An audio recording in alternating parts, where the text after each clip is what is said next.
Life is full of misery, how to overcome that miseries.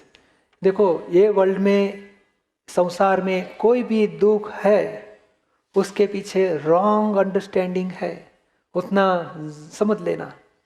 आपकी wrong understanding छूट गई तो आपको ये संसार दुख नहीं दे सकता।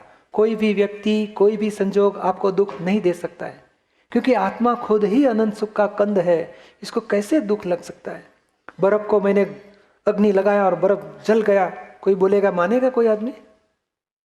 तो जल ही नहीं सकता, उसको गर्मी भी नहीं लगेगी, उसकी हाजिरी से ही सबको ठंडक लगती है। तो आत्मा कैसे दुख टच करेगा उसको? मगर आत्मा की अज्ञानता से अहंकार खड़ा हुआ है, और अहंकार को संसार में तमाम प्रकार के दुख भुगतने पड़ते हैं, क्योंकि अहंकार वही रॉन्ग अंडरस्टैंडिंग का पुतला है। अहंकार जब खत्म होता है तो रॉन्ग अंडरस्टैंडिंग खत्म हो गई तो ही अहंकार खत्म होएगा, और रॉन्ग अंडरस्टैंडिंग खत्म हो गई तो ये संसार में आपको कोई भी प्रकार का दुख नहीं रहेगा, उसकी गारंटी।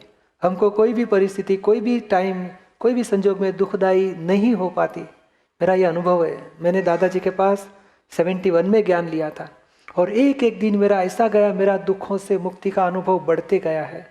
आज 35 साल हो गए, निरंतर समाधि मुझे रहती है।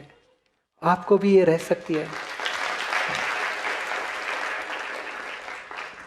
हाँ, शारीरिक दुख आता है, मगर मन का दुख, व्यवहार का दुख तो आदि जिसको बोलते हैं मानसिक दुख को, वो टच नहीं होगी राइट अंडरस्टैंडिंग से।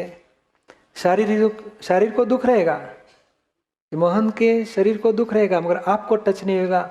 उतना जागृति ये ज्ञान से पहुंच सकता है आदमी। और बाहर की उपाधि, जो बाहर से घर में मृत्यु आ गई, एक्सीडेंट हो गया, घर गिर गया, वो बाहर की उपाधि तो 100% टच नहीं हो सकेगी।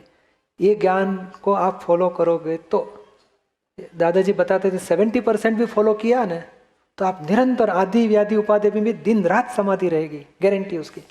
आदि व्याधि उपाधि होने पर भी, हाँ, वो चले जाने के बाद नहीं, वो उनकी हाजिरी में भी आपको समाधि रहेगी।